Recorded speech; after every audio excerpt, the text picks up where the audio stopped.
இந்த dress apparel கம்பெனிகளுக்கெல்லாம் செய்யவே முடியாது.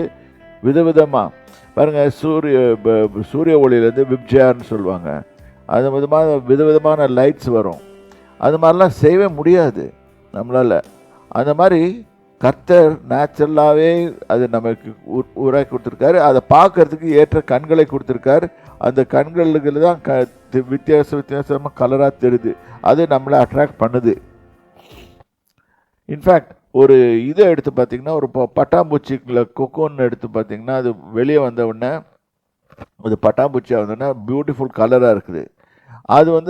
அது என்ன பண்ணுதுன்னா, நேராக போய் பெருசான உடனே ஒரு செடியில் உட்காந்து அங்கே செடியிலேருந்து எடுத்து சாப்பிட்டு இன்னொரு இடத்துக்கு கொண்டு போய் வச்சு இன்னொரு இடத்துல போய்ட்டு இந்த ப்ராசஸ் போயிட்டே இருக்குது.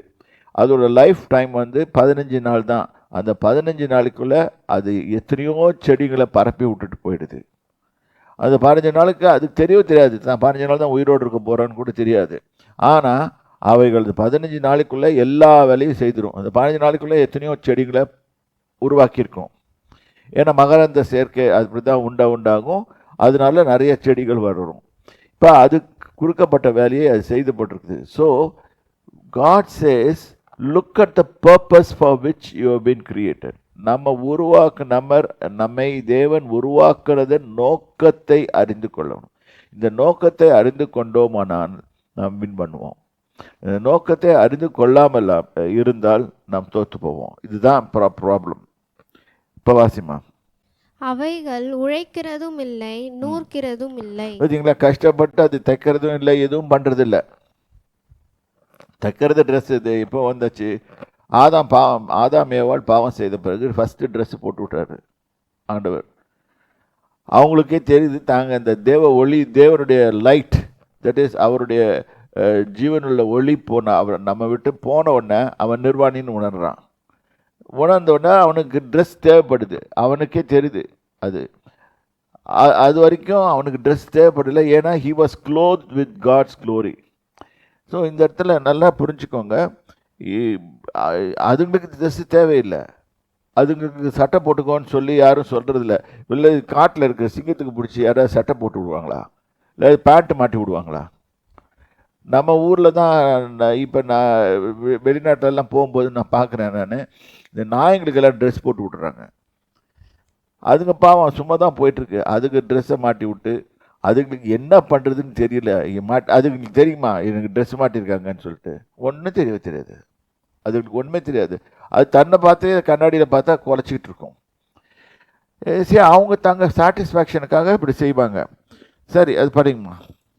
என்றாலும் சாலோமோன் முதலாய் தன் சர்வ மகிமையிலும் அவைகளில் ஒன்றை போலாகிலும் உடுத்தி இருந்ததில்லை. அதாவது ஏன் சாலமனை கொண்டாருன்னா, Solomon was the richest person.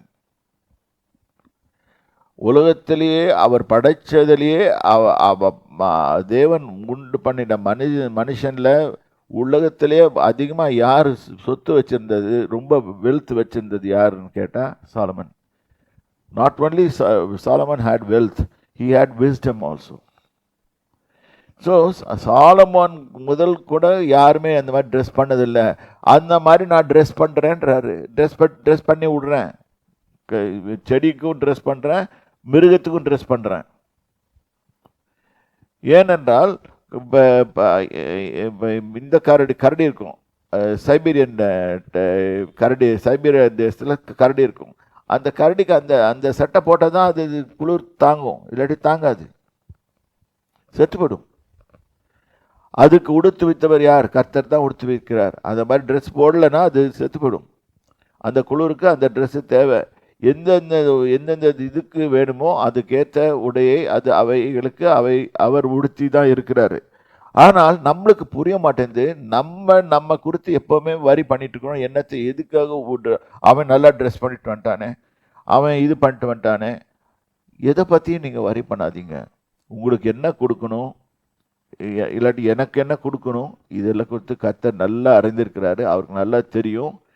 நம்ம மனசில் நினைச்சாலே போதும், அவரை நோக்கி கேட்டாலே போதும், அவர் கொடுப்பார். இதுதான் நான் சொல்ல வருது.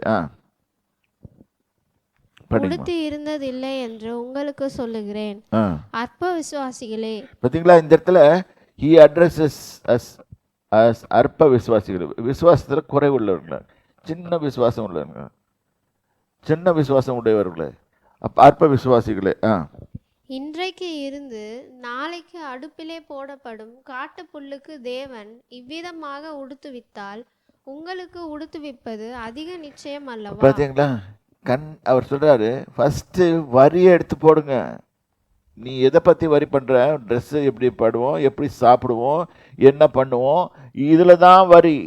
இன்றைக்கி ஏன் ஒவ்வொரு கம்பெனிக்குள்ளே ஒருத்தன் சண்டை போட்டுட்டு கோல் வச்சுட்டு அடித்து சாப்பிட்றான்னா, ஒருத்தன் காம்படிஷன் இன்க்ரீஸ் ஆனதுனால ஒருத்தன் மேலே ஒருத்தன் பொறாமை கொண்டு ஒருத்தன் காலை இன்னொருத்தன் வாரி விட்டு அவன் பொசிஷனில் இவன் வந்துடலாமான்னு பார்த்து இந்த மாதிரி கேவலமான இதிலெல்லாம் ஈடுபட்டு தன்னைத்தானே அழித்து கொள்கிறான். கடைசியில் அவன் செய்கிறது தீமை என்று அவன் அறியாதிருக்கிறான். ஸோ எல்லாவற்றிலும் அவனுக்கு ஏன் காரணம்னா, அவன் தான் முன்னேறணும்னு நினைக்கிறான். யாரும் முன்னேறது தவறுது இல்லை, ஆனால் எப்படி பண்ணணும் அந்த விதம்தான் இது இன்னைக்கு நமக்கு முக்கியமாக தெரிய வேண்டியது. ஆகவே இந்த இடத்துல கர்த்தர் போட்டிருக்காரு, ஆகையால் எண்ணத்தை உண்போம், எண்ணத்தை குடிப்போம், எண்ணத்தை உடுப்போம் என்று கவலைப்படாதிருங்கள்.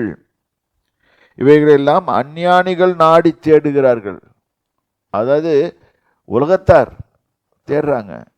நீ நீ உனக்கு நீ தேவனை நேடு, முதலாவது தேவனுடைய ராஜ்யத்தை தேடு, அப்பொழுது தன்னால் இவைகளை சேரும். இதுதான் ஆண்டவர் சொல்றது, தேவனுடைய ராஜ்யத்தை குறித்து சொல்றது. கவலைப்படாதீர்கள், இவைகளெல்லாம் அஞ்ஞானிகள் நாடி தேடுகிறார்கள், இவைகளெல்லாம் உங்களுக்கு வேண்டியவைகள் என்று உங்கள் பரமபிதா அறிந்திருக்கிறார். தேவன் அறிந்திருக்கிறார் இதெல்லாம் நம்மளுக்கு தேவைன்னு சொல்லிட்டு. லெட் அஸ் பி விதவுட் வரி.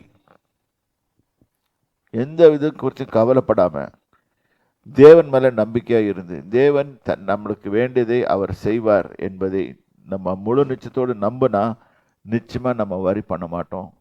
நம்ம வரி பண்ணனா வியாதி வராது. வியாதி வரனா மெடிக்கல் பில்லுக்கு கொடுக்க வேணாம், எல்லாம் சந்தோஷமும் சமாதானமாக இருப்போம். ஆனால் கர்த்தர் சொல்கிற சொல்யூஷன் என்னென்னா, முதலாவது தேவனுடைய ராஜ்யத்தை தேடு. First seek ye first the kingdom of God and his righteousness and all these things will be added unto you. And அதுக்கு வரும்போது நீ தேடும்போது ஆட்டோமேட்டிக்காக இதெல்லாமே உனக்கு கூட வந்துடும்.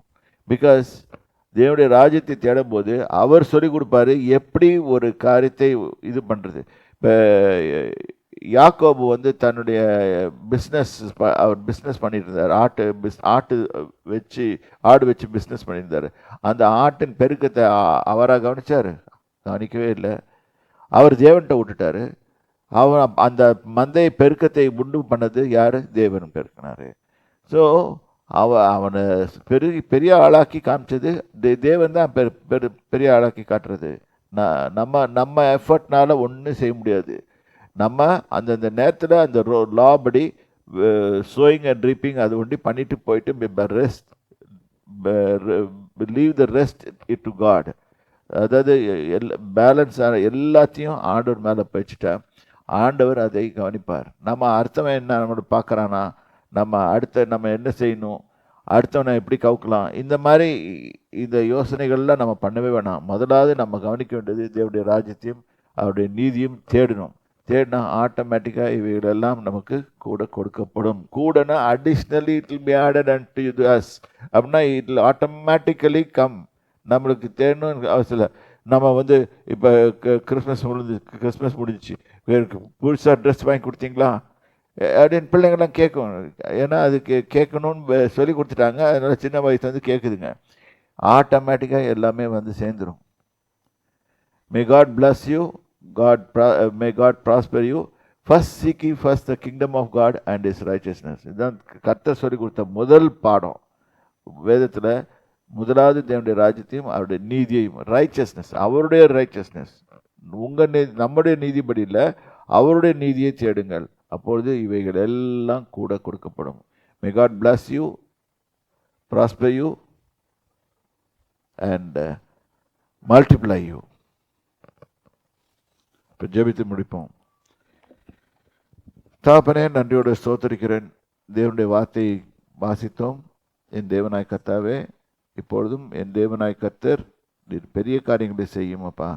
நாங்கள் எங்கள் கவனத்தை எல்லாம் உமது மேல் திருப்பி தேவனுடைய ராஜ்யத்தையும் அவருடைய நீதியும் தேட எங்களுக்கு கிருபை தாருங்க.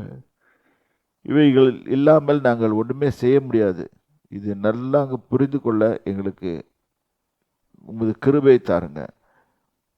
எங்களுக்கு மனசில் ஃபுல்லாக உலகத்தின் காரியங்களால் நிறையப்பட்டிருக்கிறோம். அவைகளெல்லாம் அகற்றி போட்டு என் தேவனாய் கர்த்தாவே, நாங்கள் தேவனுடைய ராஜ்யத்தை பற்றி மற்றும் எண்ணிக்கொண்டு எங்கள் ஜீவத்தை ஓட்ட ஆட்டோமேட்டிக்காக இந்த உலகத்தில் இருக்கிற best things, all the best things you will give என்பதை நம்பி நாங்கள் எங்கள் ஓட்டத்தை ஓட எங்களுக்கு கிருபை தாரும். ஆசீர்வதியும். இயேசு கிறிஸ்துவின் விலையேறப்பட்ட நாமத்தினாலே ஆமென்.